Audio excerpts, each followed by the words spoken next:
PFT looking at his refrigerator versus PFT looking at his backyard. On today's Part of My Take, we have Frank Caliendo on the show, in studio. We also have NFL Week 13 picks and preview. Thursday Night Football recap. Brian Kelly is now a Southerner. Fantasy fuckboys. And, very important, we all read one single article on the MLB lockout, and we give you exactly what happens or is going to happen with the MLB lockout now that we're experts. And we're brought to you by our friends at Tostitos, the official chip and dip of the NFL. If you're watching football with your friends, you need two things, a TV and some Tostitos. End of list. So no get-together is official until some Tostitos, the official chip and dip of the NFL, get served. Maybe you're hosting the game. Maybe you need something to snack on while listening to us. Doesn't matter the occasion. If I was a betting man, which I am, I'd say the odds are you have a bag of Tostitos and some salsa in your kitchen right this second. Plus, they got a flavor for everyone. Hint of lime for folks who love a bit of zest. Habanero if you're kicking things up a notch. Hint of guacamole to make your guacamole taste even guacier. And fans can get in the game with a custom recipe for their favorite team at Tostitos.com/recipes. Tostitos, the official chip and dip of the NFL. Tostitos. We love Tostitos. Go make sure that you have Tostitos. And there goes Dan Quinn, happy as could be. Tostitos, the official chip and dip of the NFL, the official chip and dip of Pardon My Take. Okay, let's go.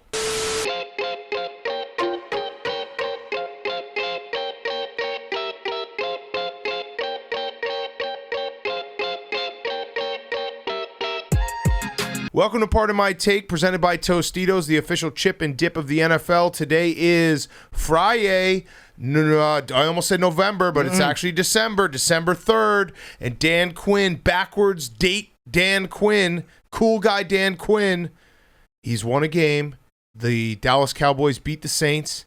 Taysom Hill, maybe not the guy. Dan Quinn with the backwards hat is a new man, Big Cat. Yeah. When he's rocking the backwards hat, he means business. That's Danny Quinn up there. That you can throw what you know about Dan Quinn, old Daniel, out the window. This is Danny Quinn, and he means business. Mike Very McCarthy happy. is watching right now, probably smashing, like he's got a sledgehammer, he's smashing a birthday cake with the word Wuhan on it, and he's just like, God damn it, I may have been usurped, not by the coordinator that I thought was going to take my job, because Kellen Moore had some really weird play calling down the stretch. But Dan Quinn, he looks so comfortable now. And in a touching tribute to Mike McCarthy, who was out with COVID, Dan Quinn made sure that they went into the locker room running out of time, kicking a field goal at the end of the first half with 2 timeouts in their back pocket. Yeah. That was nice. It was like Mike McCarthy is here. It's like it's like when Jason Kidd would shoot foul shots and he'd give like a little signal to his kid at home. Yeah. I was gonna say, what was the Loyola Marymount? Who's the guy who died? Give it to me. Oh. Give it to me, Jake. Oh. Way back in the day. I'm talking about way back in the day. And then his Bo Kimball shot the free throw left-handed for his fallen teammate. That's kind of what Dan Quinn was doing with Mike McCarthy. Hank Gathers. There it is. I knew I had it somewhere in the old brain. But yeah, Thursday Night Football, so a couple things. Cowboys offense still kind of looks weird. Like you said, Kellen Moore, they just look off. I don't know what it is. Everything feels a little out of rhythm, a little bit clunky. Shout out Marcus Williams for that incredible, I don't want to get my ankles broken on national television, so I'm going to let Tony Pollard run by me touchdown. But yeah, their offense looks a little clunky. And Taysom Hill, the biggest takeaway is maybe we now understand why Sean Payton has always flirted with Taysom Hill and never been like, hey, you're our quarterback. I think they need to give him a new contract. I think that, if anything, that's a quarterback that needs to have the confidence of the front office behind him when he plays. Give him another 10-year contract. Maybe load him up for like $150 million guaranteed this time. Yes. He loves underthrowing his receivers on comeback routes. Yes. Like 11-yard passes. Yes. But his receiver's like 14 yards away when he checks back to the ball. It always, I swear to God, there were like 7 or 8 passes tonight where I was like, maybe he caught it, but no, it was clearly a short hop on the field. He looked, I'll say something nice about Taysom Hill. In the first like 3 quarters, he didn't look awful. The first interception was not on him. Yeah. I like the way he goes into the huddle. He does the Drew Brees, like really lean forward onto that knee like a dog taking a piss. Yep. And he can run. He can run. He's fun when he runs. But anytime anytime he has to throw a pass that requires any degree of touch on it, he can throw a bomb too. But he'll either try to throw a touch pass and it'll get picked off, or he'll throw a pass like -1 yards into the flat. I always think when it's the Saints, I always am reminded of the Reggie Bush play in the playoffs. Yeah. On that play in the flat where Sheldon Brown just laid him out. Yes. But yeah, Taysom Hill probably not the quarterback of the future, but I still like Taysom Hill in small doses. And the Saints are very banged up. Obviously, I think their season is officially over just because credit to the Saints. They've kind of kept in a lot of these games, even though they haven't, I guess they got a little bit blown out by the Bills on Thanksgiving night. But, they still have a little punch. They still have a good roster, and defensively they stay in it. But, man, they like that. Taysom Hill is just the whole entire offense, Kamara not being there, Michael Thomas just retiring early, which sucks. Yeah. The whole thing just feels like it's falling apart. Now, the Cowboys. I like Billy's take on Taysom Hill, by the way. It was like he's the Nate Diaz of quarterbacks, where he said, what'd you say? He may not win, but you'll respect him. Yeah, but we can kind of amp that up a little bit to, he'll just straight up get his ass kicked. Yeah, and you're like, damn, that guy's tough. But then afterwards, you're like, he didn't stop running. Yeah. He really kept on trying really hard, and he did have a splint, like an old school splint you get when you jam your finger playing basketball.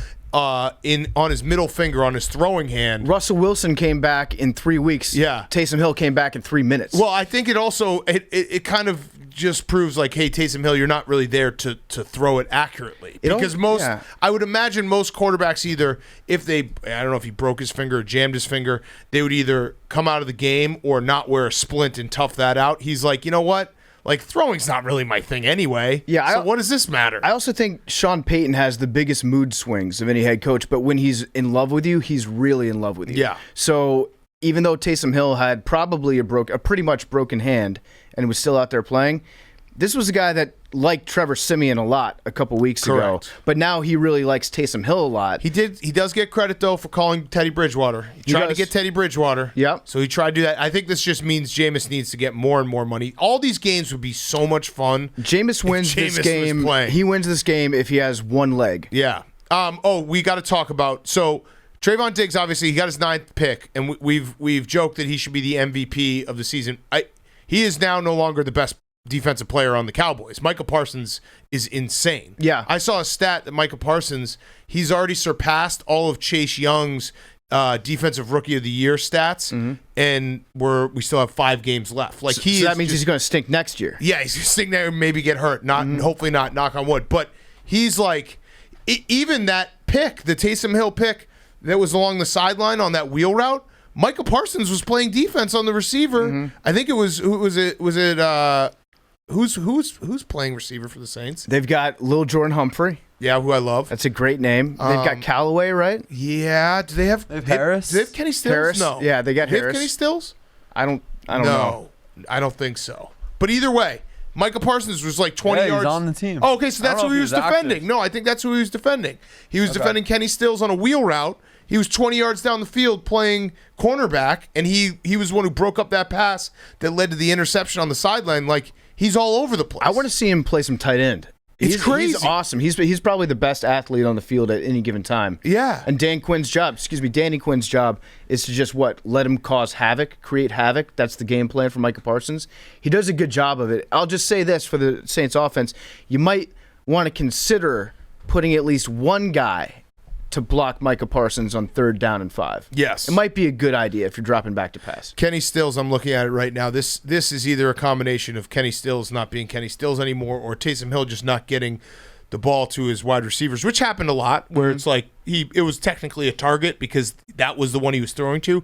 Kenny Stills had 5 targets, 0 catches, 0 yards. Yeah. If we're playing by cricket rules, though, Taysom Hill threw a lot of good balls. Yeah. There's like a little skip. I don't know what to make of the Cowboys, to be honest with you, because they do have, like, CeeDee Lamb is fucking electric. And they have all the weapons, and Tony Pollard's incredible. Zeke's obviously banged up. But don't you get the feeling like it's just clunky? Their offense looks clunky. It looks like everything is just a beat off. It's a little inconsistent, but I think that's also holding them to the expectation of how good they can be. And they have been good. They got Gallup out there. He's a beast. Yeah, that touchdown catch that he had. Yeah, that was one of the best catches that I've seen all year round. I think he's going to be a free agent after this year. But yeah, their offense is so good, especially at the skill positions, that when they kind of falter a little bit, you're like, what's wrong with the Cowboys? Yeah, and it's just they're not meeting my expectations I have. I'm going to need them to clean that up. All right, so the other news, so that was Thursday Night Football. We're off and running week 13. The other news is Brian Kelly's now a Southerner. No one asked any questions. $100 million. He's a Southerner.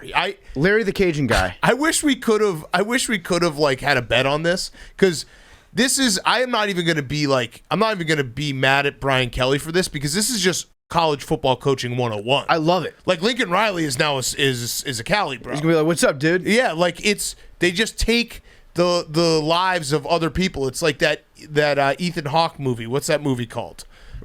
Taking Lives, I think is actually called. When he's a serial killer and he just takes the lives of other human beings. Brian Kelly's just Brian Kelly's a sponge. He absorbs whatever culture you put him in. Yes. Let's just be thankful he didn't take the Grambling job, because that first speech would have been a lot different. A little bit different, yeah. But it was very funny. I don't know. It's going to be a weird fit for him.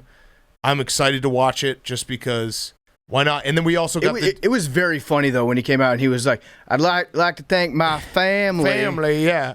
Yeah, Ethan Hawke, Taking Lives. The great state of Louisiana. It's it also that we found out that LSU, that terrible video that they posted that looked like a Doug's video, it was actually stolen from Notre Dame. I kind of respected that. Like, straight up ripped. It was a Notre Dame video that they just put a green screen and they voiced over every time Brian Kelly said Notre Dame. Didn't they also changed the lapel pin that he had from an ND to an LSU, which I actually love it. I don't mind it at all. This is petty wars in college football. If you're going to be the villain and steal another team's coach, like, really lean into it and be like, yeah, we got him. What are you going to do about it? Here's a poorly constructed ransom video we made. Yes. All right. Anything else before we get to... Oh, we went to the Mecca tonight. Hank and I went to the Mecca. We saw actually a very good basketball game. Bulls-Knicks. Not the best basketball game tonight, though. Yeah. That would be the Oklahoma City Thunder and the Memphis Grizzlies. The Drake curse is back. It was the worst loss in NBA history. Yep. They got the brakes beaten off them. Free Dort. Not counting this against Dort. Free Dort. Yeah, and Shea Gilgeous.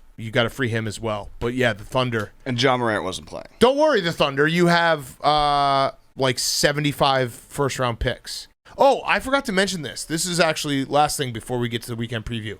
If the season ended right now, you know how we always do it with the playoffs? Did you see this? I'm sure you did, PFD, but I don't know if everyone else did. But if the season ended today in the NFL, the NFL draft would go first pick Detroit, second pick Houston, third pick Jacksonville. Everyone expects that. Fourth pick Jets, fifth pick Jets, sixth pick Giants, seventh pick Giants, eighth pick Eagles, ninth pick Eagles.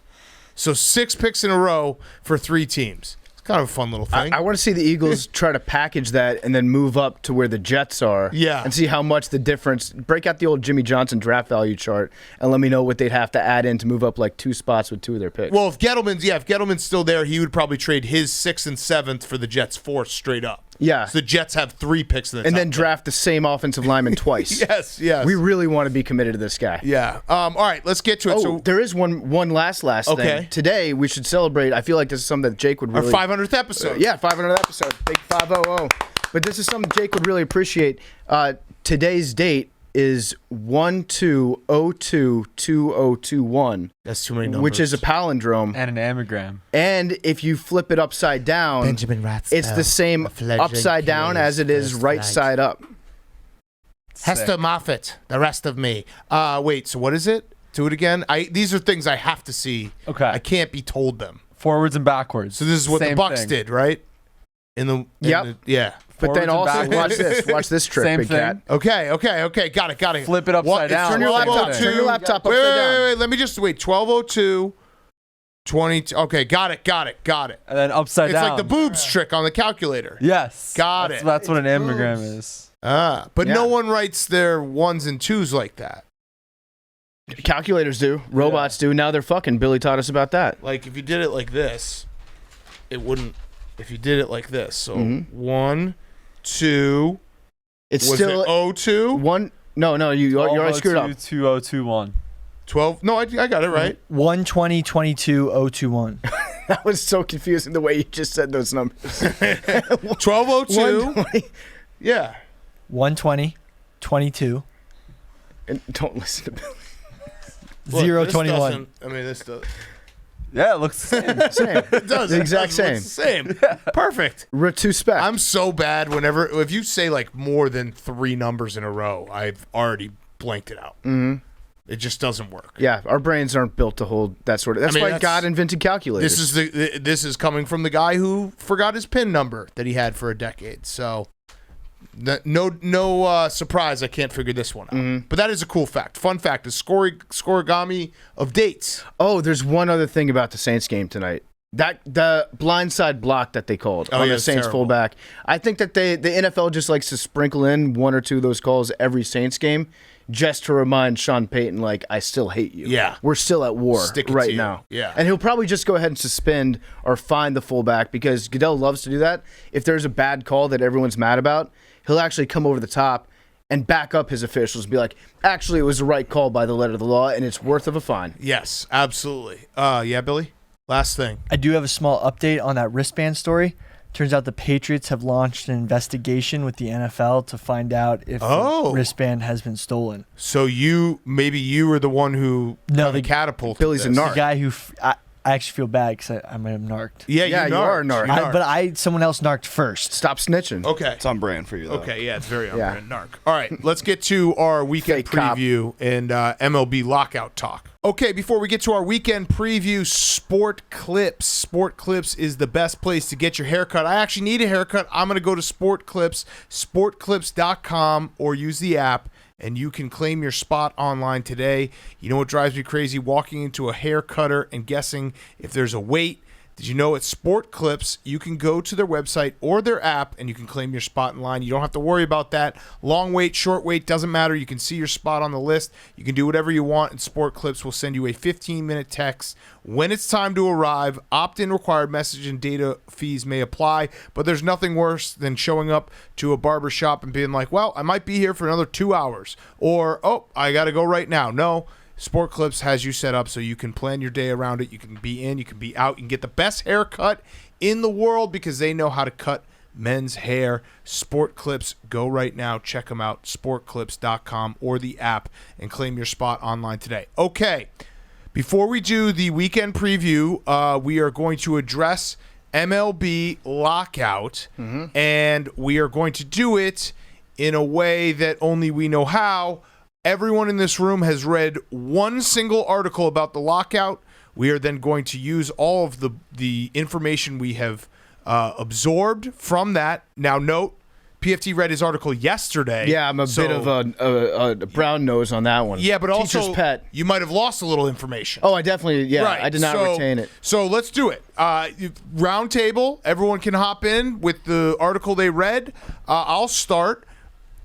Rob Manfred said, we understand it's bad for the business. So I'm going to probably take Rob Manfred's side because he said it right there in the article I read that he understands this is bad for business. The lockout is bad for the business. Lockout is bad for business and bad for the fans. Right. I read an article on Breitbart.com yesterday, and Rob Manfred he's doing the lockout. And they're doing the lockout now because if they waited any longer to do it, then it would impact opening day. So they're doing today what I would just push off till much later and then suffer the repercussions because we would miss games. I also read that the players want a higher ceiling before the luxury tax kicks in. The owners say, why don't we just do a higher floor? Let's increase the basement level instead of raising the roof. Got it. Okay. Anyone else? Oh, I also got one other note. Petty Wars. I think I read a very slanted for the MLB side article now that I'm saying this because it was all Rob Manfred quotes being like, this is a shame. It's too bad they can't figure it out. But unfortunately, the assignment was to read one single article. Petty Wars, MLB removed all player photos and news from their websites. I think that's just legal wars. Legal Wars. Oh. but also petty wars. I must have read a Tony Clark players article. Okay, this is good. This is called seeing every side of the story here. Tony Clark was throwing shade on Rob Manfred by saying it would have been beneficial to the process to have spent as much time negotiating in the room as it appears it was spent on the letter. So he's saying he said your letter's too nice. Yeah, he's saying there's not good faith. Yeah, but what about they don't want to negotiate? Manfred just wants to, what about type up a letter and be done with it. What about Rob Manfred? He said we understand it's bad for business, Hank. He understands it's bad for business. But does he understand? Maybe he could understand a little bit more it being bad for business if he wasn't spending all his time selecting appropriate fonts for the letter. It sounds like this letter is a real problem. Also, I don't know how long it takes to take everyone's photo off the website, but that might have been a little bit of time too they could have used negotiating. But I'm still team Rob Manfred here. Billy? I took notes. Oh. First point. The union wants younger players to be paid more. Okay, that's good. I do think it's weird how in baseball you're extremely poor in the minor leagues. And then once you get to Major League Baseball, then it's all gravy from there, right? Because in the minor leagues, I feel like players have to room with each other and like share toilet paper. It sounds like jail. The guy, I think his name's Tony, who I've been following for a long time, very funny Twitter account, who, remember, he was the Blues fan who found hockey. Solocity, yeah. Yes, yeah. He had a very funny tweet that was like, baseball's the one sport where you just eat ramen for like 7 years and then one day they give you $100 million. Yeah, exactly. That's exactly what happens. You crap into a trash can while you're in the minors, and then you get to the big leagues, and next thing you know, you're giving away Ferraris. Yes. Okay, so Billy, what do you think? Like, what? There's 3 more points. Okay, oh, sorry. Sorry. Pro or anti-union?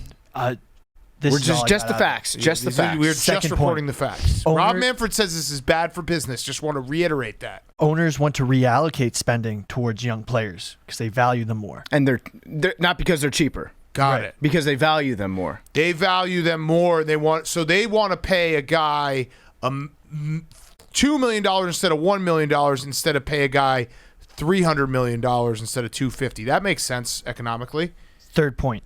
Union wants spending increased on salaries because revenue increased. Okay. So they want. Yeah, but what about COVID? Then here's the he said revenue increase. But what I'm saying, what about COVID? But also forget COVID. Billy, what about, so it says revenue increased. Is that the revenue of actually the baseball team, or is that the revenue for, in certain circumstances, the surrounding district of the ballpark? Because that's totally different. No, for the baseball team. Okay. Got it. Then this is the checkmate where the owners checkmate them. Because Billy is team owner. No. But so in the leagues where revenue increases, spending on salaries increased, some of the salaries are paid by the league. And that means they need to put in a salary cap. And then that's the checkmate. What league has salaries that are paid by the league? Part of them. Oh, you mean minor leagues? NFL, NBA, NHL. Oh, wait. Oh. In NFL, salaries are paid by the teams, but the teams get revenue sharing. No, they're paid by the owners. The owners. Spot here, boys. It sounds like we have to read at least one more article. This was an. All I know is, again, I'm going to reiterate that it's bad. Rob Manfred knows it's bad for business, and unfortunately, it's out of his hands. He has no ability to impact change here. I have a stay woke on this whole situation. This is the most that we've talked about baseball and part of my take since the season was over.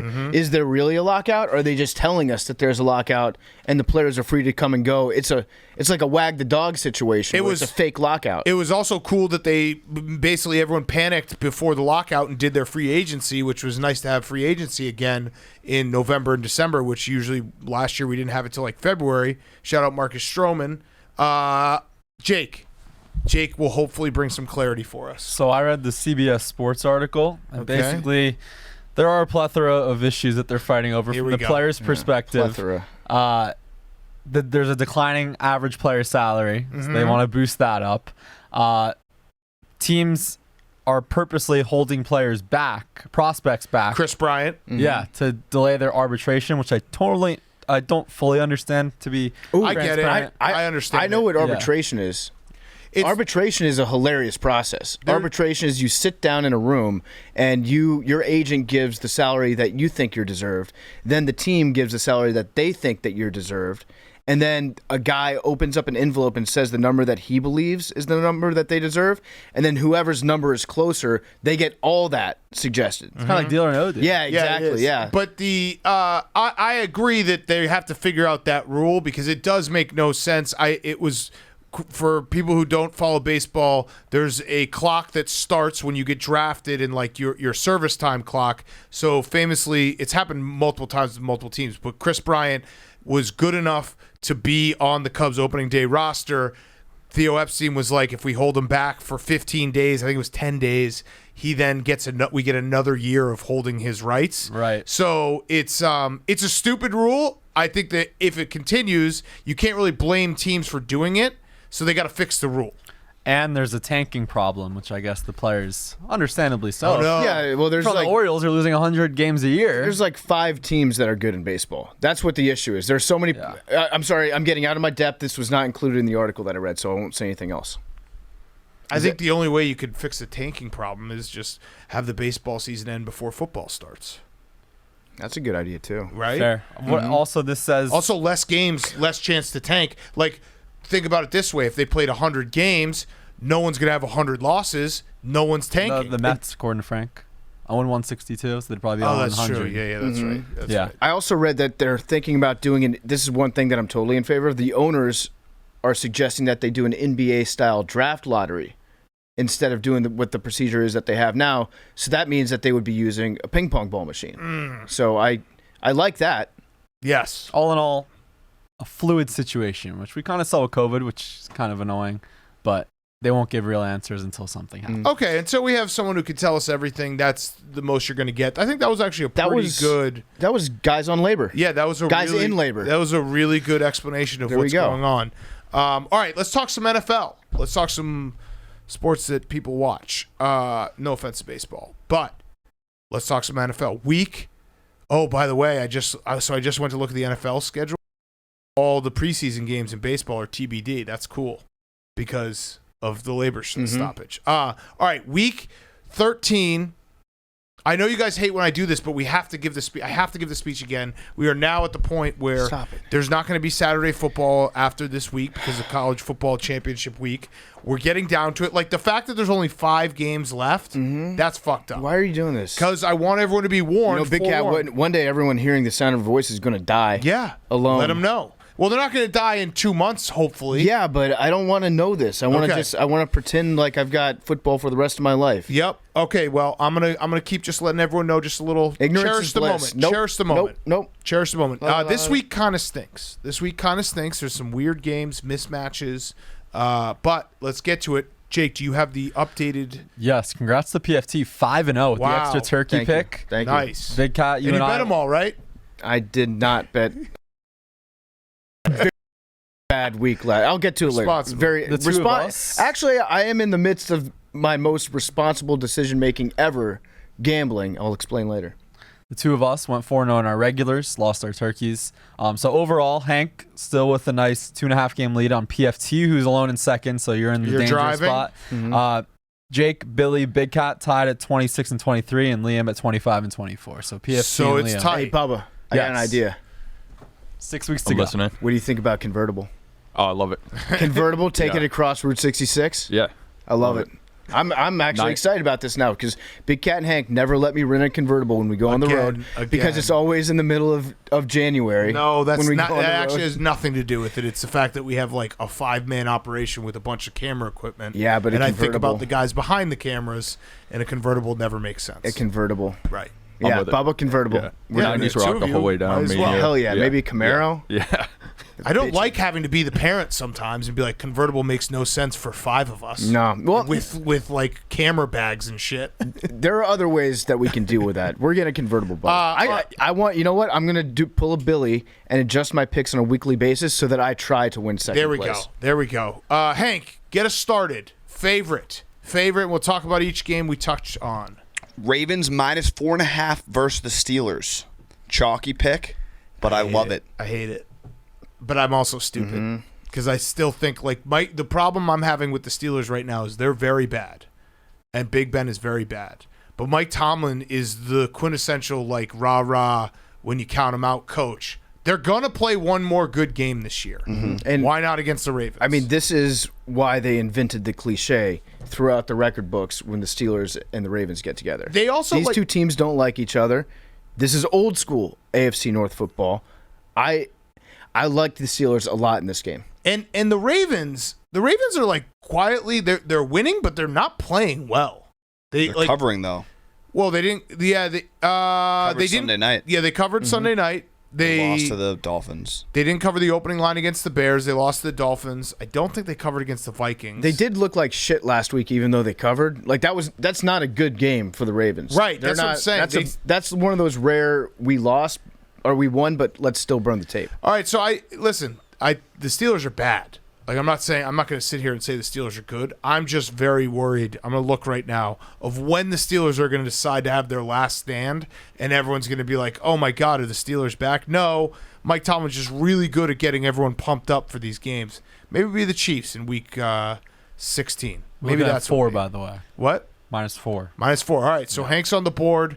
It's a 4:25 kickoff. I kind of like that. I like that we get to watch that game. They're probably going to go double renegade in Pittsburgh. This feels like a double renegade game. It's cheating to do that. Yeah, but I mean, they're going to do it. I think you can only pull it out once or twice a season. And against the Ravens at home, yeah, this smells like double renegade. Yep. There's only 3. Oh, no, there's 4 4:00 games. All right, Liam, Bubba, your favorite. I'm taking Eagles -6.5. I like it. I have a new system, very complex, of just betting against the Jets. Oh, So, yeah. okay. That's smart. Yeah. I like that. I do think you get a bonus. I saw a stat today that, like, in all the advanced stats, Zach Wilson is last in every single one. Well, they can't be that advanced then. Yeah. Because he's the future. He is the future, but he's. Yeah. We didn't have that. He didn't throw an interception for like 6 consecutive weeks. That's true, including a bye week in and the all United injuries. States. I mean, I like it just because it feels like the Jets are getting credit for beating the Texans, and like who should get credit for that? yeah. Also, this is Joe Flacco revenge game. He's probably not happy with the way things ended in Philadelphia, bringing Gardner Minshew, shipping him up to Broadway. I actually like the Eagles in this. If you look at the deep numbers that we've been talking about, this is a system play. Yeah, for that. it is. So the Eagles didn't cover last week. The Jets covered last week and won. Yeah, I'm taking the Eagles -7. Yeah. Okay, so that's your pick as Yep. well. All right, I'm gonna take. I will take the Vikings -7, which also would be a deep numbers system play because they didn't cover against the 49ers. The Lions covered against the Bears. I just think the Lions. Like, at what point are we going to stop predicting the Lions are going to win a game? Because that felt like the Thanksgiving Day game against Andy Dalton and a Bears team that, like, kind of sort of fired their coach midweek was the time for the Lions to get a win. And now we're getting down to it. Like, we're getting down to it. They have the Vikings this week. They go to Mile High. They play the Cardinals, the Falcons, there's maybe the Falcons. I don't know. Maybe the Seahawks. Maybe the Seahawks, but I think it's this week. you think it's this week. So you're going to take the Lions +7. No. Okay. Take a money line. Oh, God. Let's go, Hank. Okay, got it. Yeah, I just don't. I think the Vikings are. They're a good team that has a bad record, and now they get to play a bad team that should be a double-digit win. I'm predicting alternate line. I want the Lions to win, but I would not touch them with actual money. Nope. Billy, your favorite? Raiders by 2.5. Fuck off. Jerk. Well, I think Washington's time is going to run out. 2. Wait, It's our 2 time's now? going to It's run 2. out? Time's Yeah, up? You've been kind of getting lucky. What do you Were you that don't guy? do that, Bill. Fuck you Were you getting that guy? lucky. Were you that guy I tagged PFT in a tweet? You don't win lucky games 3 weeks in a row in the NFL. You don't beat Tom Brady with luck, Billy. Still lucky. You don't. No, fuck you. Stop saying lucky. It's still lucky. Don't apologize. I won't. I'm not going to apologize for winning. Yeah, I saw- that guy I tagged you, and that's what Billy's saying. That guy was like, yeah, the Washington football team, dude. Don't apologize for wins in the NFL. There is there is such thing as luck, but who the fuck cares? I mean, Billy's right in a way because I do agree that time is running out in Washington. Like I had that spidey sense that started to tingle. I didn't know what was going to be coming next. I did not, in my wildest dreams, predict that RG3 was about to say that he got sexually harassed while he was on the Washington football team. Mm-hmm. Don't know what happened. We'll have to wait and see what the book says about it. I'm kind of thinking maybe Dan Snyder was like, hey, RG3, you want to fuck my wife? Ooh, That'd be spicy. Also, hot wifing. I saw this That's what it's stat. called. Hunter Renfrow has like 78% catch percentage when he's targeted, and it's just an insane amount of his productivity compared to his draft stock. Oh, wow. So I would argue that the Washington football team, of their 5 wins, none of the lucky ones have come in this 3-game stretch. They did get lucky against the Giants with that, and they got a little lucky with the Falcons with that across-the-field pass at the end of the game, but they beat the Bucs. They beat the Panthers. They beat the Seahawks. Those weren't lucky wins. I He think saw my tweet. He saw me tag that That's guy. probably what it is. No, So, no. Billy, this is an original thought. I was just like, Washington's been winning. It's time for them to lose. Okay, Okay, not all right, really- that's different. fair. No, That's different. and I actually agree with Yes, that. yes, I don't that's say different. don't say that the previous wins were lucky because I don't think they were. They put a beat down on Seattle. They on were Monday getting night. lucky. No, see now No, you're doing the thing where no. you agreed with us and then you're going back to your original point. If you don't put beatdowns on teams that almost tie the game, that's time. That's Yeah, true. if you look at the time possession, Hank, That's bad. 42. That's Yeah, bad for you the should've won football by team. more. it would have That's been a bad. double-digit victory if we had a kicker Okay, let that me had a be- hamstring. And guess what? We just signed a new kicker. His name's Brian Johnson, same as the dude from AC/DC. So that's cool. Let me be the arbiter of this now that we learned what arbitration is. PFT's wrong in saying it was a beatdown. Billy, you're wrong in saying they got lucky, but I think we can all agree the theory of they've been winning a lot, it's time for them to lose, that holds up in court. Yeah. That does. I will Yes. concede that point to Billy. Yes. I'll also just say, maybe for the last time, if the season ended today, the Washington football team would be in the playoffs. Correct. So fingers crossed for Omicron or whatever it is. It's just time for them to get unlucky. What was that facing? Last time we rooted for COVID, Yeah. I didn't root for COVID. I just You said just that did. No, you it did. hadn't played I didn't know what Omicron was. fingers crossed is like Yeah, you said, I hope Omicron shows up. No, but then Hank said the last time we rooted for COVID. We didn't root for COVID last time. We just said that We rooted against we it. said they were a fraud. Now you're rooting for it. well, yeah, which I guess kind of the same thing. Yeah. But you specifically did root for it. According to the studies that I've read about Omicron, and by studies I mean Omicron, I think. I overheard Billy having a conversation with somebody earlier. Nice, Jake. It's safe. All right, Jake, go ahead. Taking the Dolphins -4 against the Giants. A little bit of a homer pick, but Daniel Jones, not 100%, it seems like. 500 by Christmas. You don't believe in Mike Glennon? No. This just feels like a field goal game. This feels like a 2-point game. All right. This is actually the classic case of the Giants ugging up a game. I Yeah, think. it feels like a two-point game. They could ugg around. It's like a 17-15 game. Uh-huh. Like, and one team kicked 5 field goals. Mm-hmm. Hank, your dog. You like all the dogs this week? I like a lot of dogs per usual. I was going to take the Falcons +11, and then I remembered There's a dude waiting in Tom Brady's locker room to steal his jersey. that there's voodoo magic in the room, and when there's voodoo magic going on, you don't bet against it, or you have to ride it. You have to ride the voodoo magic. Big Cat's 11-0, betting Bears games. He did a preseason prediction where he went through every game. He's 11-0 on those predictions. It's ridiculous. He has the Bears beating the Cardinals this weekend, so +7.5 is just the easiest bet ever. And the reason why I brought this to attention, because you probably shouldn't talk about a heater like this. One, it was brought to my attention, and two, I do not think the Bears are going to beat the Cardinals this week.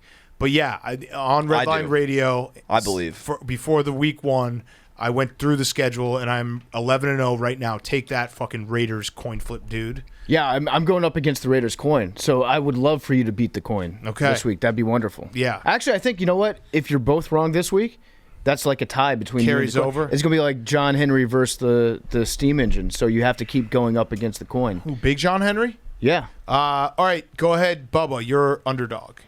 Wait, so you're taking the Bears? Taking the Bears +7.5 Is against the Kyler Cardinals. playing? Is Justin Fields playing? I don't think so. Is Kyler playing? No idea. Again, I'm just going Kyler based versus off. Colt, or Andy Dalton versus Colt.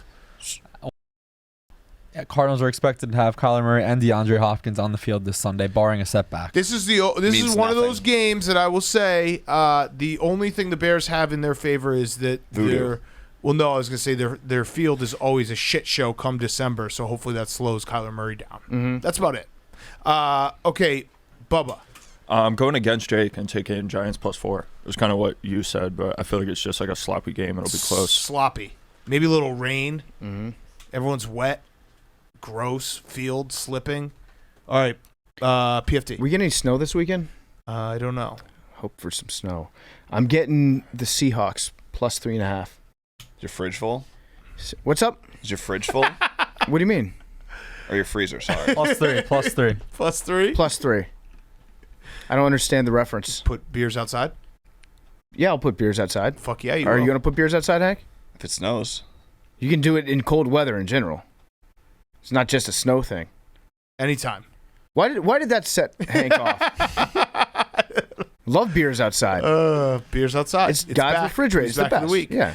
Okay, my... Hey, Kat, reminder for you before you make this pick. A reminder from last week. Do not bet the Chargers.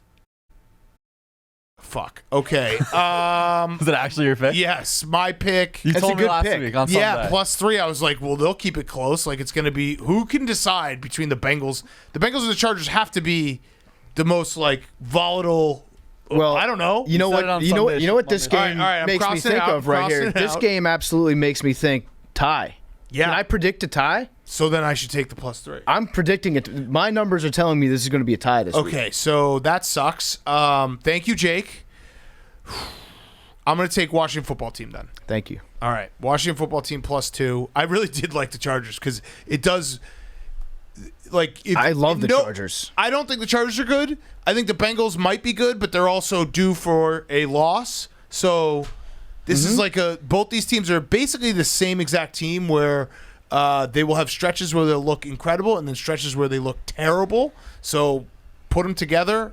Who the fuck knows? Take the 3. I think all we know about these two teams is their average is usually slightly above average. Right. If you look at the totality of every game that they played. All right, so I'm taking Washington football team +2.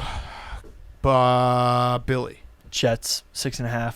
We have a lot of Eagles favorites in this room, so I think the flip's going to be there. Billy, you know what I just realized? You could have easily just started picking like the opposite side of each game, and I we know. wouldn't have figured it out. Like if you had just now taken Washington football team, would have been like, all right, Jake, what's next? I know. And you People could have have been gone telling me that the 500. whole time. I could have just been going 500, but then I realized that 500 won't actually keep me in the middle of the pack. So I corrected. I'm still in the middle. Where of the do you pack. think the middle of the pack's going to be? The middle of the pack's probably going to be around 53%. Oh, wow. That's pretty good. That's a great We're pack. sharps. Yeah, we're sharps. That's what it is right now. I know, which is crazy. We're all about 500. Well, There will be a you know- week where you know we fall why? off. It's because we hit all of our unders every week. Yes. we went perfect in the favorites last week too. Wow. Hank, I'm sorry. Oh. Win's a win. Okay, Jake, your underdog. I'm fading Hank. I'm taking the Steelers +4. They looked awful last week.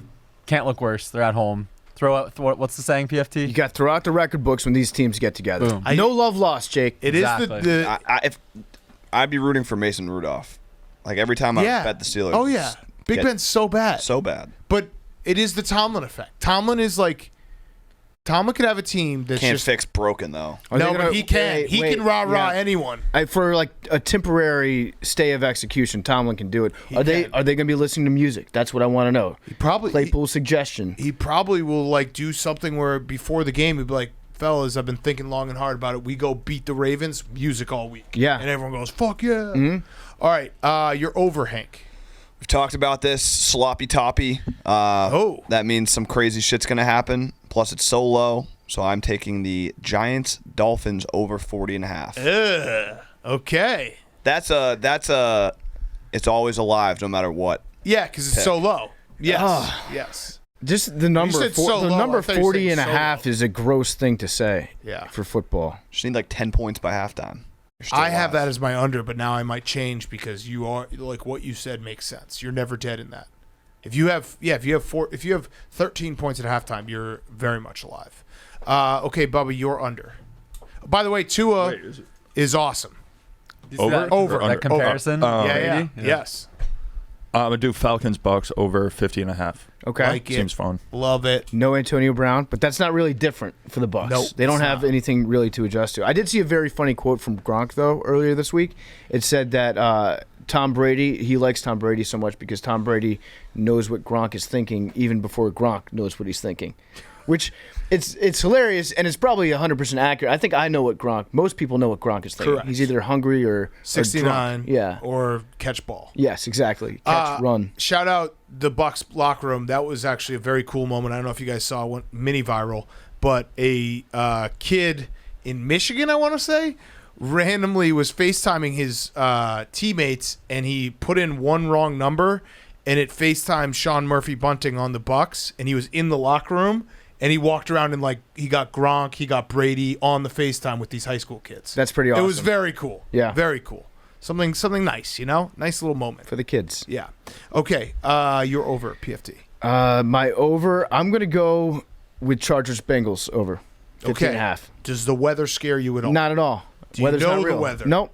That's why it doesn't scare me. Let me look If you up tell the me, weather. if I start thinking about the weather, sure, it's going to scare me. I actually don't know the weather. I just feel like So this is a weather game. you're assuming the weather. I am. I just assumed the weather. I'm going to look it up right now. It's like if you don't look at the nutrition information on the side of a really unhealthy thing that you're about to eat, the calories don't count. That's what I don't want to know the weather. I just want to say 50.5, take the over. Okay, the weather.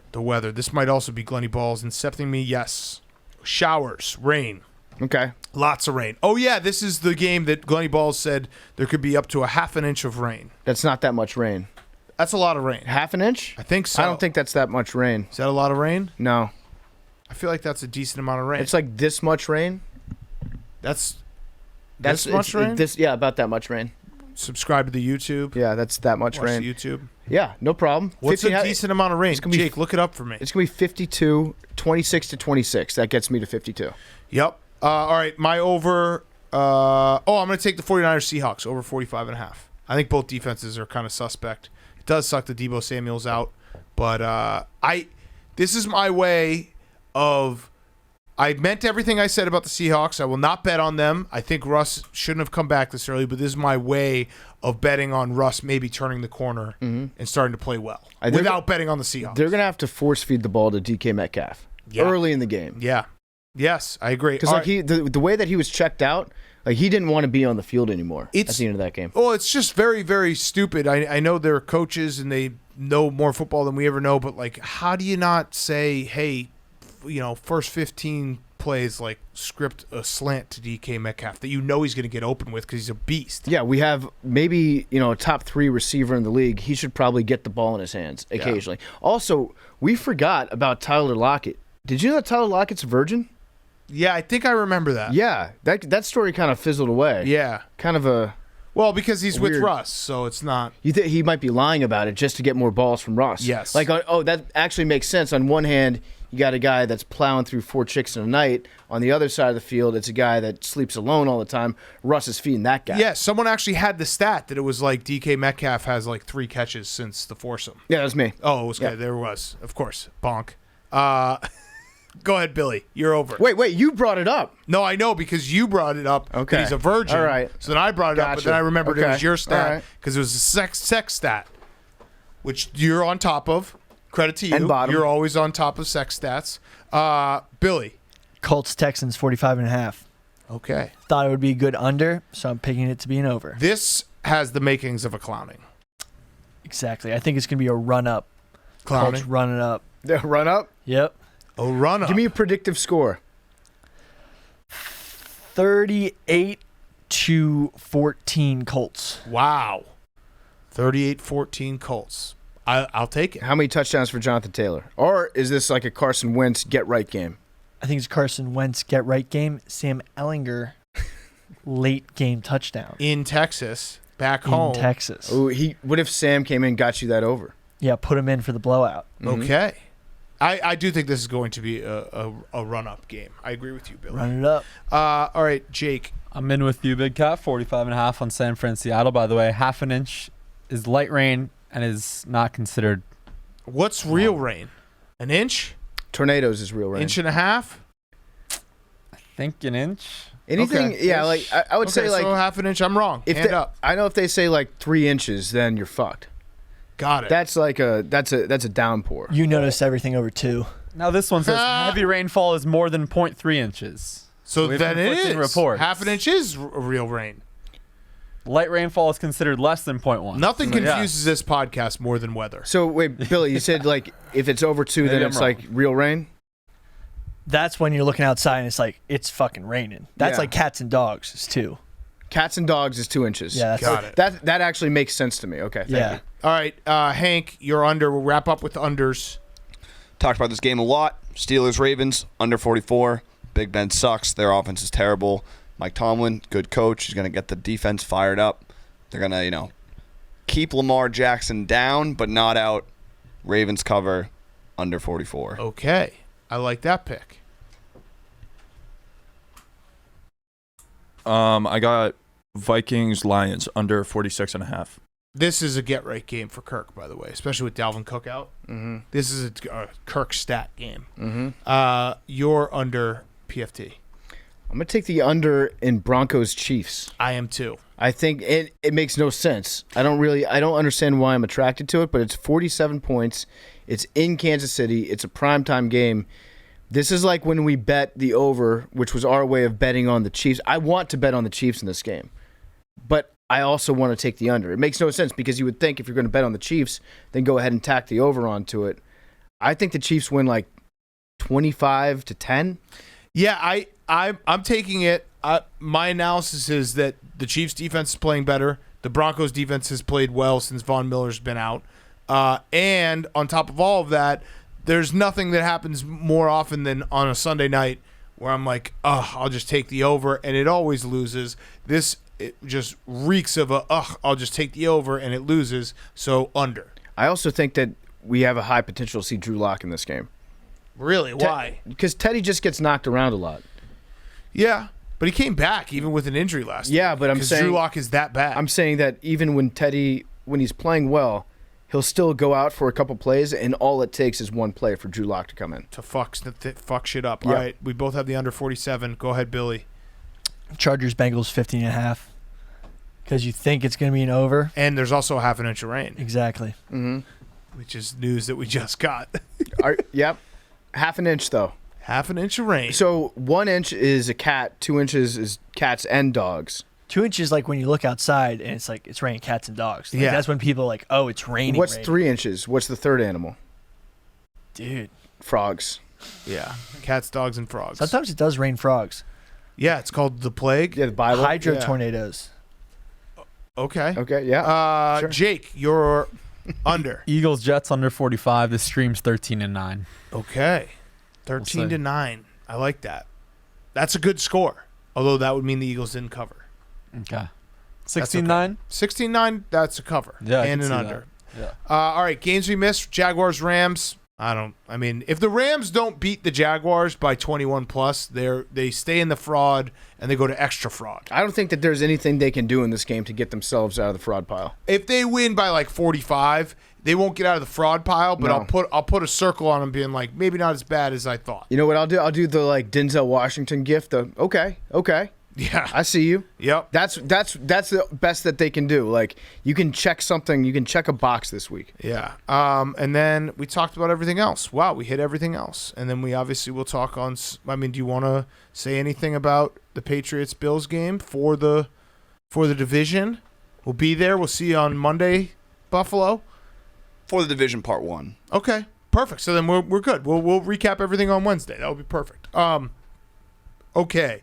Any other? Oh yeah, I mean, I have my game of the year with Georgia versus Alabama. If anyone has any thoughts on Saturday's games, great football weekend. One of my favorites with meaningful, like very meaningful college football games, and a slate that's weird, but who cares because everything matters right now. I'm a little bit afraid for Michigan And Georgia. I want. Are you No, now? I'm not afraid for In the Georgia. spirit of at all. camaraderie and friendship, I probably wouldn't, but the money line signals go up. I on definitely Alabama. am scared about Georgia because I put that bet in on Sunday night right when we finished our show, which feels like 10 years ago. Michigan, you think will be? I'm just Iowa can't score. No, it's not that I'm afraid, or it's not that I think that Iowa's going to beat them. It's just that I'm afraid that Michigan's going to lose because we have a lot of emotional investment over the years in Coach Harbaugh. Yeah. And he's so close right now. I know. That I'm more so afraid of just the disappointing, crushing loss that could be coming my way. Yeah, no, he wins this game, and if you add what he did last week with this week, he goes from like it's a success. Mm-hmm. Like Michigan has been a success for him because he got them to where they need to be. And they're kind of the same team in certain ways. I know that Michigan definitely has a lot more speed, but they play similar styles of football where it's just like we're going to count on our guys up front to bully the other team. And so I don't know. I hope my fears are unfounded. Okay, so we're rooting for Michigan there. I am just because I want the Big Ten to have a representation in the playoff, and we'll see if Cincinnati finds a way to get screwed, or if we can root for Notre Dame. I want to put a future on Notre Dame, but it's very stupid. It's like 33-1, which would be fun. Yeah, But you can't put a future on something like that and then lose it 2 hours later. it would be absolutely absurd though if the college football playoff committee, they just said, well, you know what, since Brian Kelly's not there, we're not going to give you the opportunity, which is it's a possibility. Wait. They already did say that. Well, no, I'm saying if it played out in the final rankings. I know they said I know that. they've alluded to it, but I'm saying if it actually played out that way and they docked him because Kelly wasn't there and then they didn't get into the playoff because they didn't have their coach, by that logic, then LSU should make a massive leap in the standings because they do have a Brian Kelly. Yes. So either that or just rooting for if they hire Fickle and then having Fickle coach against his old team. Well, they did. That would be crazy. Did they hire Marcus Freeman full time as the head coach? It feels like they did. I know it's a very weird thing that's going on. I know he's the head coach right now. I think they re-signed Tommy Rees. They did to do stick that. around. I know that, but I'm pretty sure they made him full head coach, which is, I don't know. I mean, if he's the one who's recruiting Yeah, everyone, I think they are. Yeah, so it's not even Luke Fickle time. That's crazy. Good for him. All right. Before we get to Fantasy Fuckboys and our interview with Frank Caliendo, quick word from our friends at Sling TV. Go to sling.com/barstool to sign up now and get your first month starting at $10. If you love watching live sports, but you're tired of the high prices, it's time to take control of your TV experience. It's time you got Sling. Sling is the place where your favorite sports channels like ESPN, FS1, TNT, and more all together for less. And it's the cheapest way to get the best NFL viewing experience on TV, NFL, Red Zone. With the Sling Blue plus Sports Package, you get Red Zone, NFL Network, and more for only $21 your first month.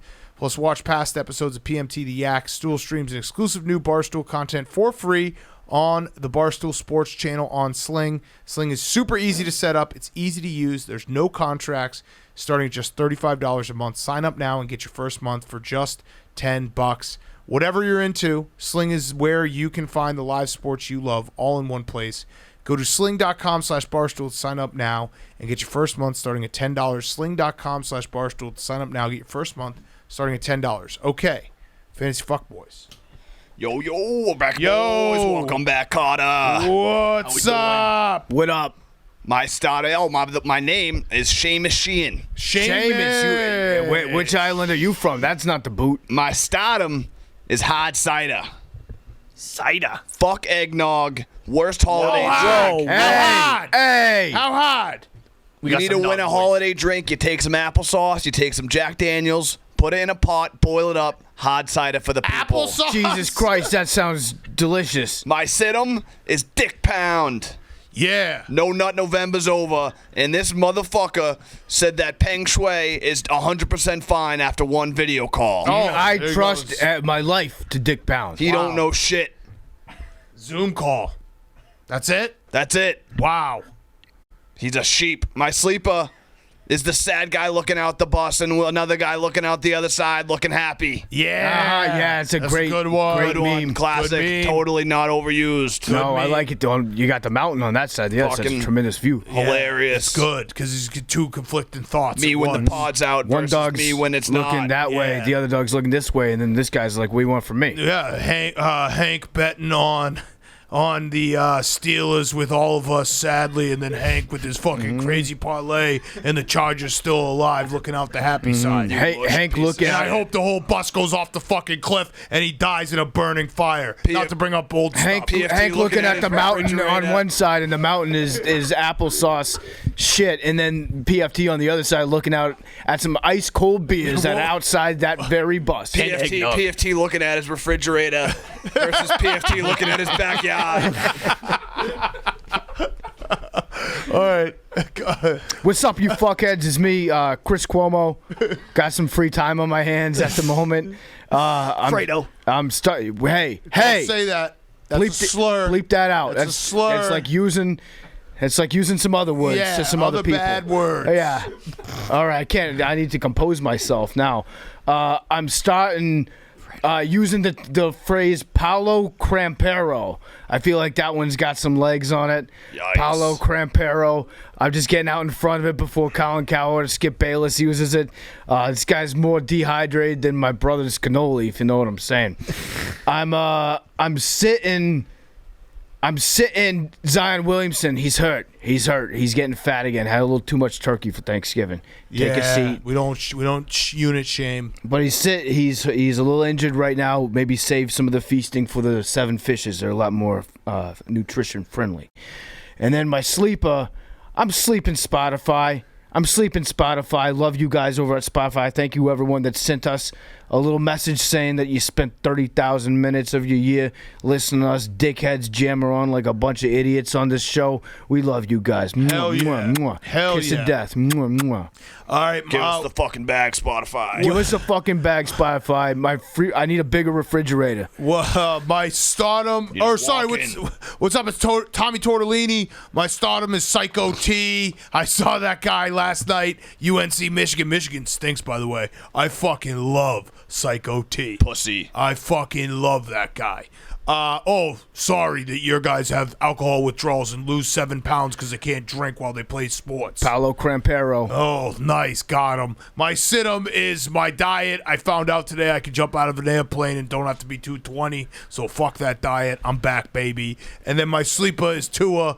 Tua's getting compared to Tom Brady as a rookie. That's no big deal, but Tua's back. Real quick. Pause. I love the fact that your Brady as a strategy rookie wasn't on the diet offensively was good. to just get a second opinion on an airplane, an aviation expert, until Shut you up, found Fredo. somebody that was like, you can jump out of a plane. I could still lose 20 pounds if I had to. I just would have had to literally. My diet plan was literally going to be stop eating like 6 days before and just lose 20 pounds. I would have done that. All right, fuckboys back on. All right. What up? It's Gio Testaverde.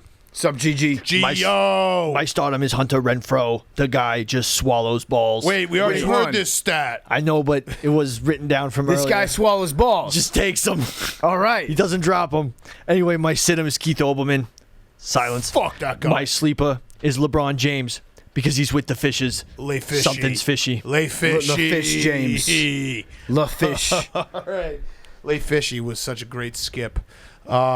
Yeah, by the way, Spotify, that every year, end of the year wrap, it like blows my mind that everyone is so loyal and listens to so many shows, so thank you. It does. It like makes me feel bad that I'm not smarter. Mm-hmm. Like that you listen to me being an idiot. No, I think that's part of the charm because people, we're giving them the gift of feeling like they're smarter than us. Correct. Which you are, likely, if you're listening to the sound of my voice. I want to get a Spotify thing. I saw Russillo said he wants to know like how many cheeseburgers he ate in a year, like an end of the year wrap for more things. I think I would love to know like every stat in my life, how many craps I took. I want to know how many times I ordered delivery to my house instead of to the That's what's office. in the microchip in the vaccine. Yep. Okay, That's what everything we all got, except bro. except for screen time. That's the one thing I actually don't Screen want to know. time's bad. That's Screen what- time's bad. That's what happens in heaven. Wait, Oh, you they get tell you unlimited they have your screen time? stats? They have your stats. Allegedly. I'm gonna put up some fucking numbers Allegedly? in garbage time. Who has allegedly told you that? It's a Tommy Smokes tweet. Yeah. Oh, got it. Wow. We're at the bottom now. You're repurposing Tommy Smokes tweets for this show? There's several people have tweeted that. And I love Tommy, but It wasn't my original take. okay. I wasn't claiming it. That's why I said allegedly.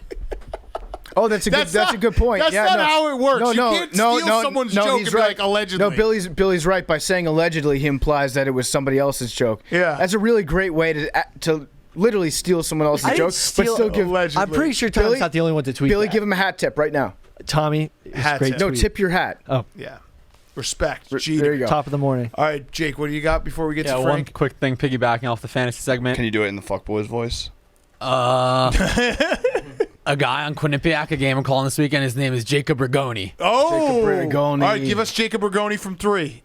Jacob Rigoni, foot 3. Oh! If you do that, I will make me very happy. How about this? Jacob Rigoni pulls up from Little Italy. Ooh, Ooh, I like nice. that. Yeah, Nice. Feel free to use that one. All right, yeah, everyone tune into Jake. Friday 7, Sunday 2. Love it. Jacob I'm gonna bet Rigoni the games. sounds like a chef at a restaurant that Rick Pitino would take a lady to. Oh, don't say that. Don't say that, Jake. By the way, talking to the assistant tonight, as expected, they did not give me the. Yeah, Rick. Mm-hmm. Yeah. Slick Rick. It's Rick Pitino Love Sticky Week. Rick. All right, Frank Caliendo, before we get to that, PFT, you had a quick word? I want to talk to you guys about my favorite sunglasses company in the entire world. It's Shady Rays. Since the beginning of this year, we've been creating something epic behind the scenes with our friends at Shady Rays. We're excited to announce the all-new Part of My Take limited edition Venturas are available. In 2020, we launched our first ever collaboration with Shady Rays, and this year, they're coming back with a brand new look. We actually worked hand in hand with the team over at Shady Rays to design these new frames, these new lenses. They are awesome. The Ventura. Check it out right now. I wear them every day. They're the first ever matte gray acetate frame, ultra premium badass look with inset metal Shady Rays logo on the outside and signature Part of My Take logos on the inside. You have two options to choose from: the Ventura Black Smoke, that has the ultra premium black lenses, and the Ventura Infrared Smoke with mirrored red lenses. Both feature grit etched into the lens. We love it. The packaging is awesome. You get the full experience with a custom designed box to store your shades. The outside features Shady Rays and Barstool branding, and on the inside, it takes it up a notch. You have an exclusive Part of My Take limited edition logo with names of yours truly, me, Big Cat, and Hank. Our signatures are right on there.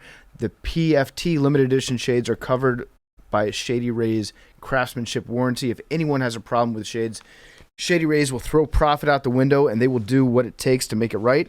They also provide 10 meals to fight hunger in America with every order placed, and have provided over 20 million meals to date. It's an extremely limited offering. I believe they only made 2,500 pairs of them.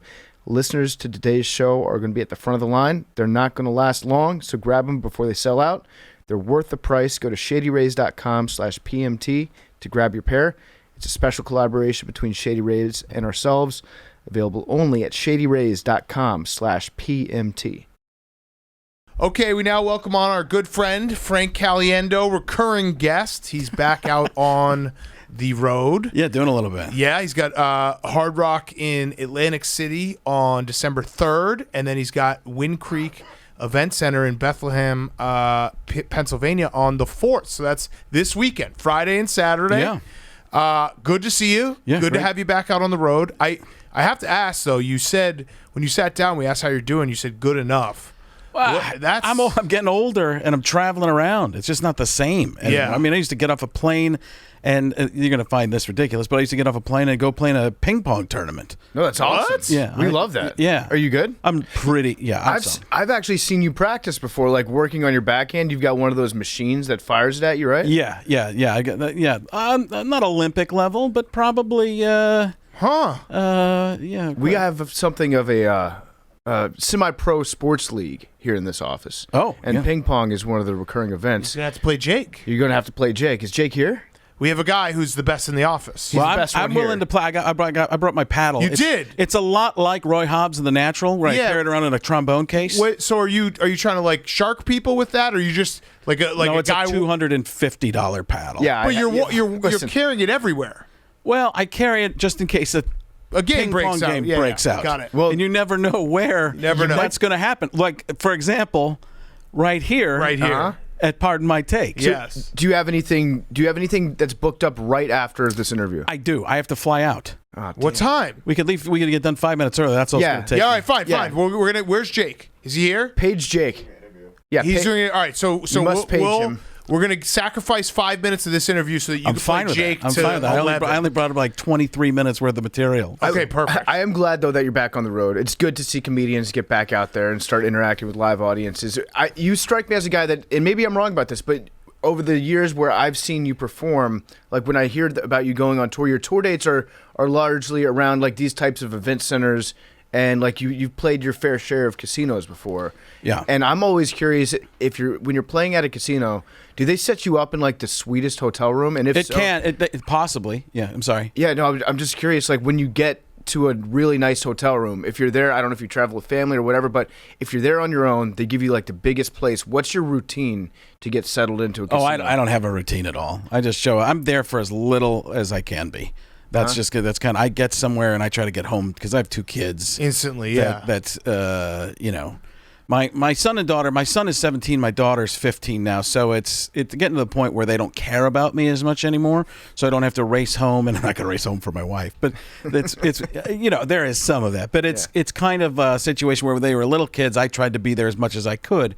So I would just get in and out, and I just kind of have that as a habit. Right. So so I don't really. I hide. I just stay away from everybody, and that's about it. But I usually don't get there till the day of. And then I'm only there for 5 or 6 hours, and I leave at 6 o'clock in the morning. So I don't enjoy.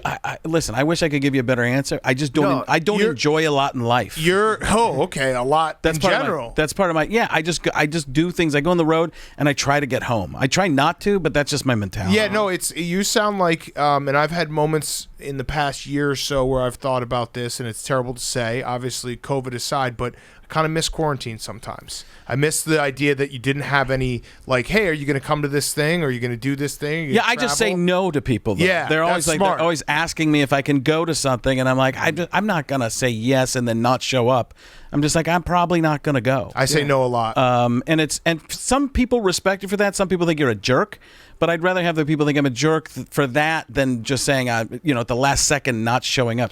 Do you ever, you guys go somewhere where you're hoping a really famous person is going to show up? Like this is years ago.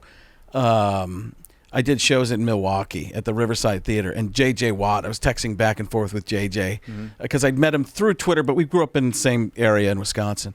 And I was just like hoping he was going to come to the show and with his brothers, and I was waiting to the last second. And the more famous somebody is, the later their decisions are made on where they're going to be. Correct. Right. So like JJ, as famous as he is, you get to somebody like a Ryan Reynolds, you don't know if you're just hoping. But it was one of those things where I'm just hoping. Then 5 minutes before the show, I'm coming. Okay, all right. Hell yes. Those kinds of cool things. And then I remember doing this where his brothers were still in college and maybe even high school at the time, and I knew stuff about them because I Wikipedia'd. And JJ totally called me on it because I'm like, you're the fullback and you're the tight end at the time. It's like you don't watch this high school it's like, football I don't want, right now? And he's like, you Wikipedia that, huh? I'm like, absolutely. I'm also wearing shoes that are 2 inches high. It actually would have been a lot creepier if you just knew a lot of stuff about T.J. Watt, right? And Derek Watt in high school. You've got to come clean at that point. Yes. And say, yes. But it's kind of fun to. I wanted to have some information. Yeah, but you came with it. They're the because I didn't want them to look like they weren't Derek and TJ at that point, and especially TJ. Right. People just knew JJ for real, so I was like, I want these guys to feel welcome too. But I really care that JJ's here. We forgot. I should have started. Sorry for your loss, with John Gruden. Yeah, isn't that something? Yeah. So that's. I think you were actually the person most people thought of. Like immediately after the news, they're like, "Oh, John Gruden got fired. Oh no, Frank Caliendo, is he gonna have to retire?" I'm gonna go back and we'll come back to that. But in terms of this is funny. Years before. I don't know if this still happens, but if you Google John Madden, I came up before him. Wow. Well, that's how crazy that is. The Lord giveth and the Lord taketh away. You lose Gruden, but then they got the John Madden special coming out. So people keep asking me, am I a part of that? That's I'm like, a come up for you. I think they probably, and I'm going to milk it. All of a sudden, I'm in the news again. Yeah, Caliendo is important for this, You might lose a guy that you can't do because of emails, and then you got another guy that you can do because of a documentary, and then boom.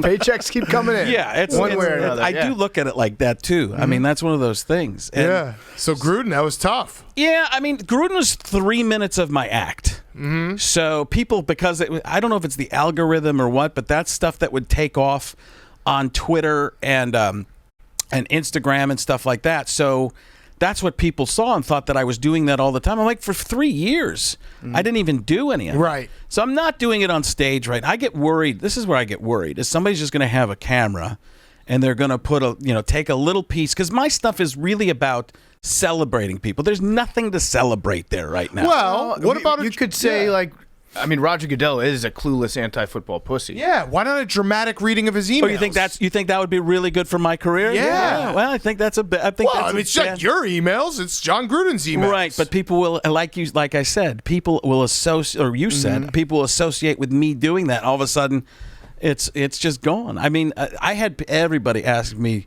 to do that kind of stuff. I'm like, I can't. A lot of the Maybe stuff all the stuff I do is corporate. That's all my stuff. I'm like, I am in it for the money, guys. And you say, and I actually like being in it for the money and admitting that outright and being like, I'm corporate. I want to be home. I'd rather be home. I love that. Yeah, I mean, I got to be. I think it's the honesty. Yes. Is what's Yes. If my job was to do, a lot of what you guys do and have fun. If that was my brand, to go out there and agitate a little bit and make fun and really push things hard, I think it would be fine. But it's very out of character for me. And then people say, well, why do you still do Trump? I go, well, Trump's still in power. He's still got power. He might not be president, but I can say pretty much anything I want. It's that he's still at a high level there where it hasn't affected him. And I look at Gruden and I go, I'm also close to some people on the team. I know, Derek Carr has become a decent friend over time. I spoke to the team a couple of times. I think about some of that stuff, and I got weirded out by it myself. I'll be honest with you. There's a little piece of me that goes, man, I feel like I'd be crushing some of these people that let me into their world. Yeah, it was because it was because of Gruden. Yeah, but there were people there. Mark Davis could have said no, he can't be here, but he didn't. Did you get to meet Mark Davis? Yeah. What's he like? Exactly what he looks like. That's awesome. But he was sweet, dude alive. very sweet, nice, coolest guy in the coolest guy ever. world. Yeah. Did you see his van? I did not. I remember. Listen, I don't know if this is too much to say, but you guys would like this guy. I remember the first time I talked to the team. They were on a terrible losing streak. Both times I talked to the team, they won. By the way, so. They wanted me there all the time. Yeah. But it was I remember saying to Mark Davis, I think you guys got something here. It's going to turn around. He goes, I hope so. It was just like a very sad, the Dutch boy hair thing. Yeah. It was just a very oh my God. He was just sitting outside of the elevators at the hotel. I remember there was another time. I remember the second time I went there, the one that ended up on Hard Knocks, that they could not find Antonio Brown. Nobody knew. Yeah. Nobody knew where he was. I remember it. Like the people were looking for him, and just like he was behind a plant, a plastic plant. His at one feet were point. falling off. I don't. Yeah, but, I mean that was the stuff that was on TV. There was other stuff you're going, what is going on? And nothing. I don't think it phased the team at that point, but it was kind of weird stuff. So I don't know, So but yeah. Are there any voices that you work on? Should I say impressions or just voices? I like both. Both those are good. See, because what you do is a little bit more than voices. You actually get into the character. I try to find the person, and you do the facial things, which I feel like that's what set you apart sometimes from other people that do just voices. Yeah, there's something you try to find the face. You try to find. I do these things on TikTok now because I'm young and hip. That these, it's like how to do an impression. One of the first things they do is teach you how to do the face or say what to do the face. And I give an example. So for somebody like Donald Trump, it's like he's looking into an aquarium and mimicking the fish, right? You do that fishy face like that. Or Michael Keaton has the kind of thing where there's a smell in the room and he's been hired to try and figure out what it is. Okay, so it stinks in that kind of a thing. Yeah. You want to get nuts? Let's get nuts. And then you find out how do they pronounce their S's or vowels or something like that. So, Madden makes a face like he just ate a full lemon, that kind of thing right there. So I don't even do dead on impression or voices. I do more of impressions. I find ways to create characters out of them because then you can do a lot more with it.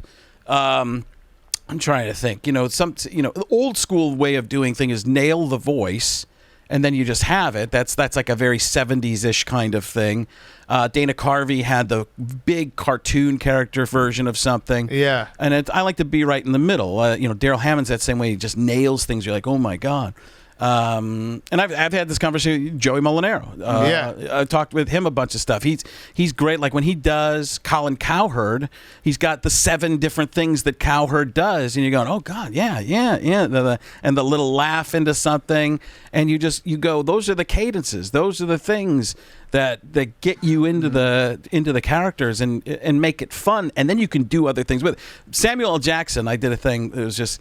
It doesn't even matter what you say. You just go da da da da da da da da da da, and you can fill in the blanks for what it is. Yeah. So, are there any impressions that you've worked on that were like a little niche, like something that you just wanted to take on because you thought it would be fun? Or at this point in your career, are you like, all right, I need to be smart. I'm going to go with the ones that are going to be the broadest. The ones that more people that's like. the thing. If it can attract enough of an audience, the internet can make you change that a little bit because you can go for more niche stuff, right? You can try and find weird ones that are interesting. On the whole, the bigger, broader. If somebody starts doing a commercial, when Charles Barkley started doing commercials, "Are you my five?" It's the $5 box that rocks. All those commercials they do that brings somebody to more than just their sport. They're doing something a lot more than that. So, are there niche people? Yes. The Island Boys. I don't even understand what's happening. Big Time Tommy. Big Time Tommy? The Island Boys would be great. I've just seen I don't even know what's going. I literally don't know what's happening. It's there. the old school way. Yeah, is that what it is? Respect. Yeah, that's it. You have to see Big Time Tommy. You'd be a great Big Time Tommy. But yeah, go ahead. Sir. Well, I don't have your level with the Patrick Mahomes, but that's one that kind of works in there. That's everybody says Kermit the Frog. I think more Kermit the Frog and Frank Oz. Yeah, I kind of do just like if Alex Jones took a bunch of helium. I got my coach out here. Let me explain something to you. That's not. I will eat my neighbor if it was Patrick Mahomes. Patrick Mahomes. I think man would get a player. That kind of. It's in there. I found this is the thing I always tell people. There's a weird thing with voices like Kermit the Frog. Hi ho, Kermit the Frog. For some reason, that voice right there, if you bring it down a little bit, becomes John C. Reilly. I had no idea. Did you touch my drum set? Yeah. And then it could become Mark Ruffalo. In Endgame, I see this as an absolute win. And it becomes Joe Rogan after that. Like, wow, Jamie, pull that up. Oh my God. So there's some of these voices are so similar. Chris Hemsworth is up here. You bring it down. It's I am Maximus Decimus Meridius, and then it's Russell Crowe out of nowhere. So just finding those. But back to your point, are there weird ones? Yeah, people love. Alex Jones himself is a niche I know, yeah. person, but there are a certain group of people that if you say that, there's people who love him, people that hate him, and it drives people to care about it. Yeah. I just think that if it were me, I would get into my problem would be I like a lot of weird stuff that not a lot of people like. Right. I just get like locked onto something nobody cares about. Like I'm fascinated with Mike Greenberg. I listened to it. Right. I was listening to his show this morning, and it's a real problem that I have. I'm the person that ESPN is marketing to when they're like, oh shit, we don't have anybody to do 6 hours of the NBA draft. I know what Greeny's going to take care of it for us. You know, but like I would get too into these little niche things that I would focus too much on, and then realize, oh shit. The entire rest of the world doesn't care about the same stuff I care about. I'm curious for you, like, do you ever do this for fun at all anymore? No. Or is it, yeah. Not really. Yeah, that's really. A totally fair answer. It's work. It's work. Listen, half my life is people, hey, be somebody who's better than you. That's what everybody is like, don't say or be what you are.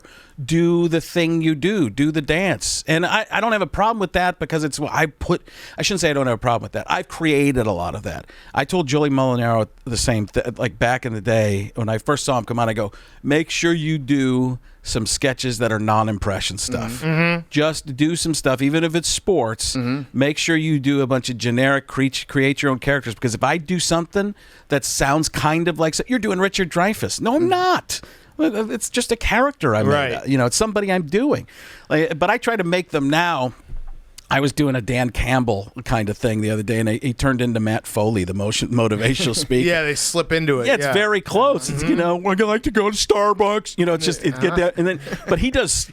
Dan Campbell does those freaking sound effects. Like you don't expect this jack. He's done. What are you doing? The duck quack from the original Apple computer. He's got the cheek that he squeezes it. Like one of those, He gets a little bit of air in there. Yeah, he's got some interesting things. I'm going to gas you up a little bit because you said like you're everyone wants you to be somebody that's better than you. You are actually probably the best at what you do of this generation, I would say. In some ways, the most known. It depends. You have to determine what is best. There are people who are better at dead-on impressions. Like nailing a voice. There's a difference. So you said voices or impressions earlier. I like impressions because it's kind of gives you license to create something else with it. People will say impersonation. When I say impersonation, I go, I don't do any impersonations. An impersonation is when you are in Vegas, you're dressing up as the person, pretending to be the Michael Jackson guy. That's what it is to me. So somehow I just had this again niche thing for sports where I get in there, and there weren't a lot of people doing that kind of thing. Before the internet was around, before there were shows like your show, there weren't people doing and messing and doing a lot of comedy with sports. And people it's like the one piece that's always been lost. Like, they try to do the Daily Show for sports. It's actually impossible. Yeah, no one's been able to pull it off. And I've had people come to me and say that, and I'm like, how many writers do I get? Right. Yeah. And they're like, we just thought you could do it yourself. I'm like, no. Do you realize there are literally maybe 10, 15, 20 writers on a show to create something? We were actually really smart for quitting our show on ESPN2 after one episode because we realized that it wasn't going to work out. So we said, take this job and shove it. We're out. Good luck finding somebody to replace us. I remember reading about that like the next day. I pulled it up like you guys were there and then you were gone. I'm like, okay. Well, it never made sense with me in the first place. No, they never actually really let us in the building. The closest we got was the parking lot for the interview with Scott Van Pelt, but they never actually brought us fully onto campus. We're outdoor cats. Yeah. That's weren't you like in an ambulance? I remember you guys being in the back of a truck. A van. Yeah. That's what I remember. Yeah. I remember seeing the picture. Like you guys, like whatever. I'm still own the van. I'm trying to get our intern, who's now full time, Billy, to sell it, and he won't fucking do it. It's a big point of contention around here. I bet. Yeah, it feels like I can still feel the tension. Yeah. All right. This is the 5 minutes we're going to give you so you can go play Jake. Oh, you need to play I had Jake. two things I want to tell you about. All right, tell us. Two things. Yeah. One of my favorite things just happened recently was I got a call from Jim Nantz because they do the Tony Romo and Jim Nantz. And for people who haven't heard it, it's just my Tony Romo is just him excited about, oh, Jim, this is going to be incredible and amazing and amazingly incredible. And here we go, Jim. And then I say, Tony, when something crazy is going to happen because it's like somebody messes with the volume meters when Nantz gets excited. But he called me via Michael Lombardi. And because I talked to Michael, he said he was good friends with him. And then Nantz left me the greatest message in the world. He's like, Frankie, Jim Nantz, how are you? I was like, well, he's like, I was telling him why I say Tony. I'm like, I can't really talk as you. All I can do, so I got one word that works. It works, yeah. And I can use it in any situation. And I said, any time I try to do the impression of you, it turns into Adam West, the original Batman.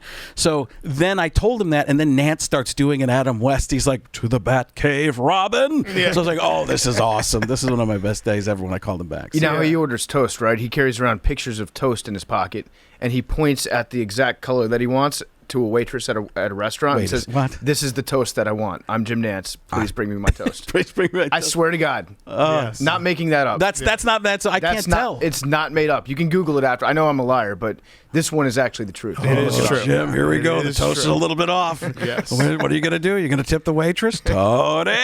Yes. I don't remember what the other thing was, so let's go play ping pong. Yeah, let's do it. Thank you, Frank. And everyone go check it out. Frank's back on the road. Yeah. Atlantic City on Friday night and then Pennsylvania on Saturday. Yep, absolutely, 100%. Yes, go check it out. Thanks, FrankOnStage.com for tickets. Boom. Go check it out right now. Thank you. Frank Caliendo is brought to you by our great friends over at Roman. Most guys have tried different ways to last longer, but thinking about baseball doesn't always work. The folks over at Roman, an online men's health company, are changing the game with Roman Swipes. It's the secret to longer-lasting sex. Roman Swipes are a clinically proven way to last longer in bed. They're effective, they're easy to use, they're fast-acting, but they don't require a prescription. Roman can ship swipes to you in a discreet, unmarked packaging, and each swipes packet is small enough to hide in your wallet for whenever you need it. They're super easy to use. You just take the swipes out of the packet, you swipe it on, you let it dry, you're good to go. That's it. So go to GetRoman.com/take. You can get your first month of swipes for just $5 when you choose a monthly plan. That's GetRoman.com/take. Okay, let's wrap it up. Fyre Fest of the week. Hank, give it to us. It does. What? Uh-oh. It could be. Yeah. What? I'm always nervous whenever you give the like. No, I think I know what it is. Oh, actually, I think I know what it is too. Yeah. But I always get nervous when you're like, well, it could be over. I think you guys both know what it is too. It could be over by now. But like a month and a half ago, I was playing Warzone with MRags. He was like coaching me, trying to get a solo win. Cumrags? Cumrags. Sorry. And I was like, I'll get a win before the new season comes out, which is next Monday or Tuesday. And this was a month and a half ago. And he's like, well, if someone said in the chat, if they don't, you'll get duct taped to a wall. I was like, absolutely. There's no doubt in my mind I'll get that win. No problem at all. Have not got a win on Wednesday night stream for like 7 hours. Came in second like 4 times. I'm streaming tonight starting after we record the intro, which we just recorded. So I'm streaming tonight after this. Okay, so wait. I'm trying to think. You're streaming tonight after the intro, which we just recorded, but by the time you hear this, it will have been last night. Yes, this will be the very end. So there's a chance that I have won and things are good. If I have not won, I'm going to have to get duct taped to a wall for we don't know how much time. So Yeah. I might be streaming when you hear this. I might be when you wake up. I might still be streaming because I'm have set aside all my plans. Got some energy drinks. I'm ready to go all night if I have to. Some would say you're to get duct the taped to a Detroit wall. Lions of Warzone. Yeah, I am currently. And everyone's been saying, like, Hanks, this is the week that he gets it. This is the week he gets it. And it is. And Today you find is. ways to snatch defeat from the jaws of victory. I would like to offer my services as a coach. I think I can, because I've won a few games. I lost track of how many games. It was like probably 6 or 7. It was so many that I don't remember how much they were. But I'd like to coach you.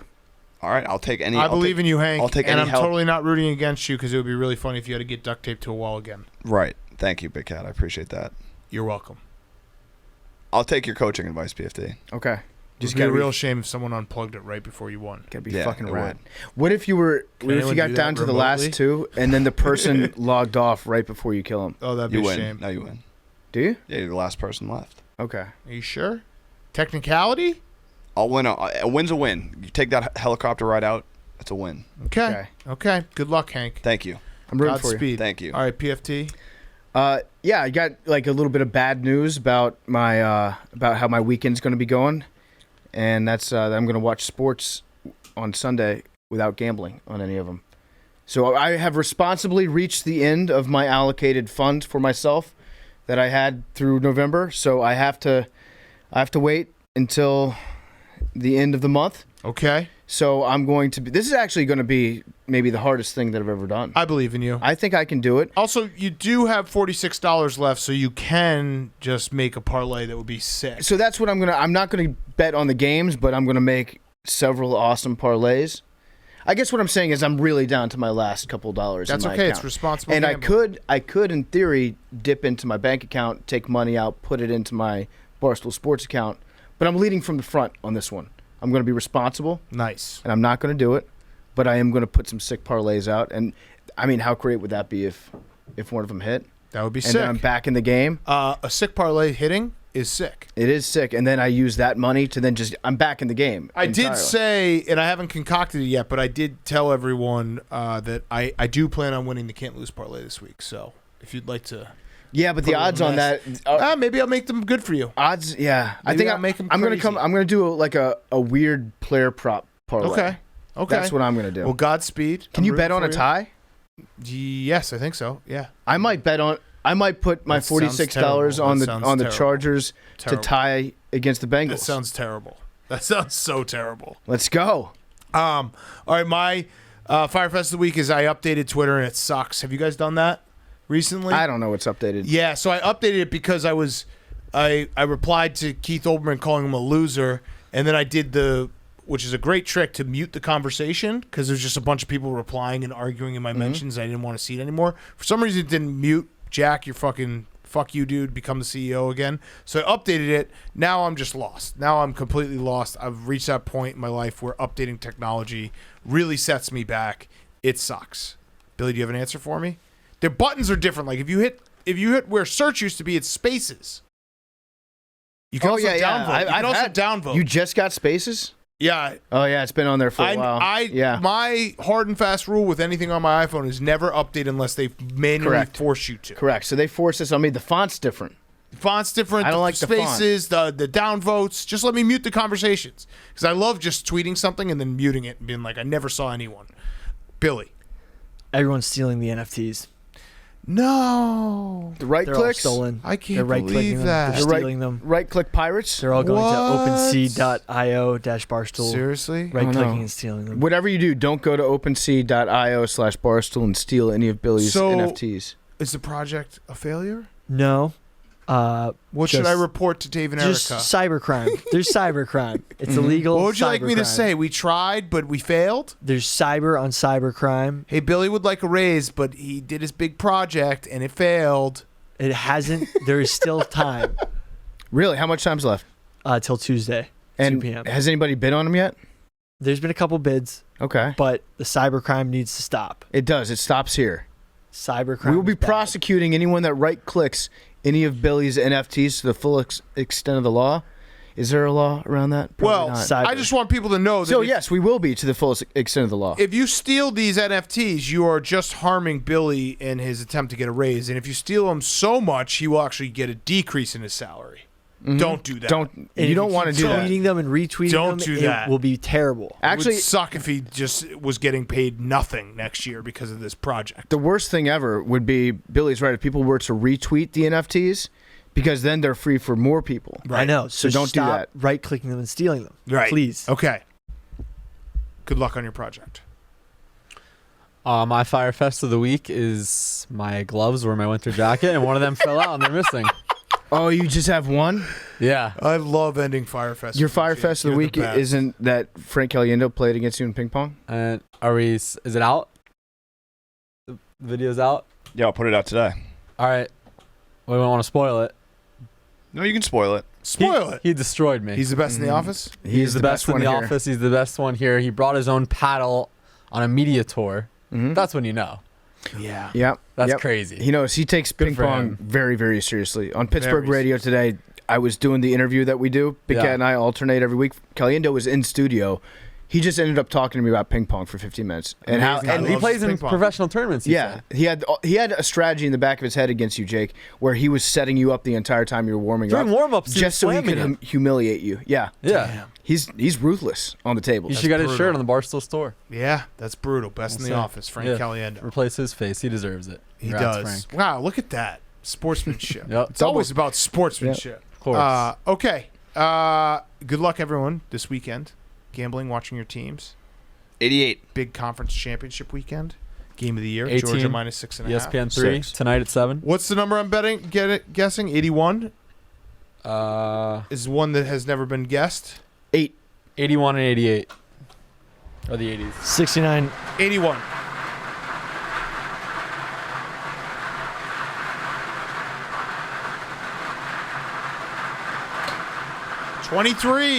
Is 23 the most dominant? No.